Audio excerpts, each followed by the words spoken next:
Not your average tabletop. Woohoo! Welcome to Not Your Average Tabletop. I'm Zach. And I'm Mac. And today we're talking about a game that we champion, and we're talking about Coal Baron. Ta-da! Yes, ta-da! Ta-da! Like it wasn't visible this whole time. And in the description of the video. Exactly. But yeah, if you came into this video looking for a different game, sadly we're talking about this one. Yeah. But yeah, so we're in this series we're talking about games that on Board Game Geek are ranked 500 or greater. There's games that we think are pretty great, but may not be kind of the first few pages you're searching if you're searching Board Game Geek for possible new games. So that's this one here. And where's some it currently? Information about it. Tell us. It's a game that was at least. So this is Board Game Geek information. Okay. So may have been released slightly differently. I know sometimes it isn't exactly right, but it's released in 2013. Okay. And it is currently ranked 745 as of filming this. It's 10 years old. That is true.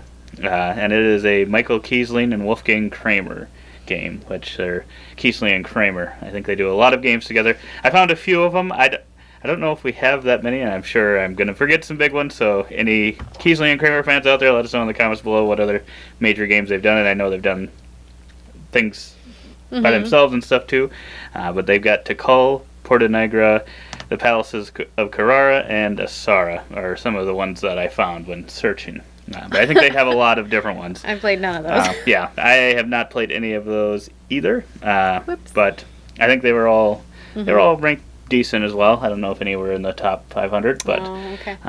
yeah. So Coal Baron is a game that has worker placement in it. Yep. I think that's why I first initially wanted to play this one. And Set collection. It's got some set collection Pick up in and it. deliver. Pick up and deliver. Yeah, Well, kinda. it does. Yeah, it does.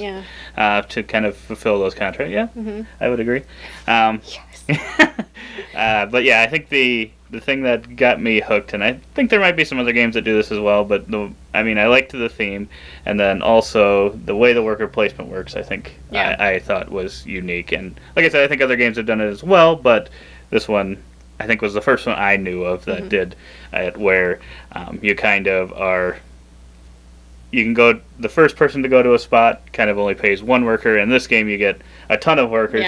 Yeah. Kind of like Architects of the West Kingdom, where you just start with a ton of them, and it's like, oh gosh, what do I do with all these? And then, if another person wants to take that same action or the same space, they have to pay two workers, and then the next one after that would have to pay three, and so on and so forth. So you can continue to take the action, but it gets more expensive. So your workers are kind of a resource as well in the game, and I found that very enjoyable. And like you said, the pick up and deliver aspect of it, I think, is a fun thing, kind of deciding how to get coal. There's a little... Because it's not... Yeah, you have like a little elevator, and on each side you have either a lit coal mine section or an unlit coal mine section. And you can't just lay carts out there to get more, or you have to balance the sides of it. And I think that was a great piece to that portion of it for the pick up and deliver. I would agree. And it wasn't something that was like so forced that if you have like 10 on one side and 8 on the other, I don't know if those are realistic numbers, but if you had it off by like 2 or something, it's not like it totally kills your game. Right. But yeah, it is a nice thing that kind of keeps it so you can't just keep buying all lit ones if they just happen to be what you need.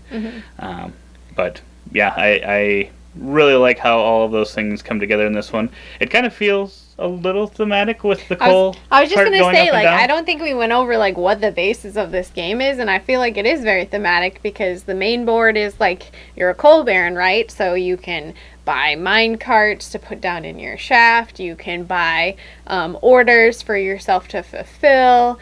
You can go to the bank and get some money. There's a couple of options that you can do, and then you actually have your own like mine shaft with an elevator that slides up and down, and you're getting ore, bringing it to the top, and placing on those orders that you had gotten, and then using different types of transportation as well for set collection. So I feel like it really is thematic, and I really do enjoy all the pieces of this game. Yeah, I would 100% agree, and I think what really makes this one stand out as a game I'd want to champion, and I think it'd be a game that's probably in my top 50 or at least top probably 75 games. Is just the way that it all comes together, and it's just so quick and snappy and simple. And it's actually one of the Euro games. There's some Euro games that I would say I wouldn't really want to play 3 or 4 players because it could take a long time, and there might be some really tough decisions. In this one, I wouldn't say decisions are like, oh, I could do this, or I could do this, or I could. You can do that, but it's pretty. You kind of know what you want to do.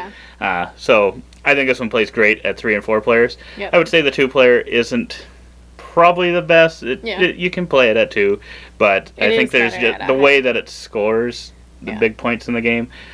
I just think someone could get ahead, and I don't know that you'd be able to catch them in a 2-player game as easily. Yeah. So there is that. I think that's the only downside I have to this game, because we do usually play games at 2. But yeah, I really love the game, and sadly they recently came out with a Kickstarter. I'm assuming there might be some late pledge thing. I don't know exactly, but I was hopeful for a little bit more. It wasn't the greatest. Yeah. I feel like the production was already good. There was just like 2 little things that they probably could have tweaked. And I would say this one feels a little old. I mean, it doesn't, like nowadays it seems like everything's like screen printed or special wooden pieces. This does feel like it's from 2013. Yeah. So it could use a little facelift, but I feel like what they did with the reprint that they recently did, I like that now it's going to be a little bit more easily available. I don't know that it was in print currently, which was disheartening, because I would like people to be able to play the game, and I think it should be the same gameplay with the new one, so I would still highly recommend. Like I said, I don't know if there's a late pledge on that now, or if hopefully they'll print it at some point, so I still like our edition a little bit better than the look of the new one. But I don't think we'll need to upgrade.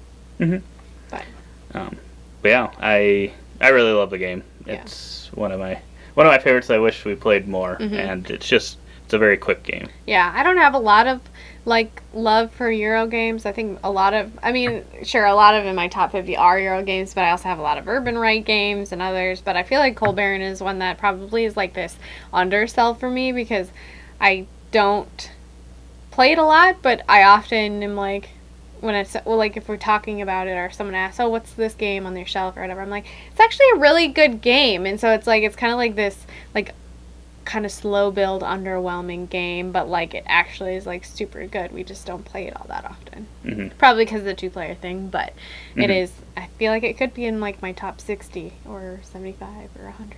You'll have to check. You'll have to check that out. That's going to be coming this year. We'll have to see if it makes it. We'll probably have to play it once between then for it to have a chance. But we'll have to see. Yeah, we'll have to see if we get a group of 4 people here. Maybe this will be the game we have to take out. Yeah.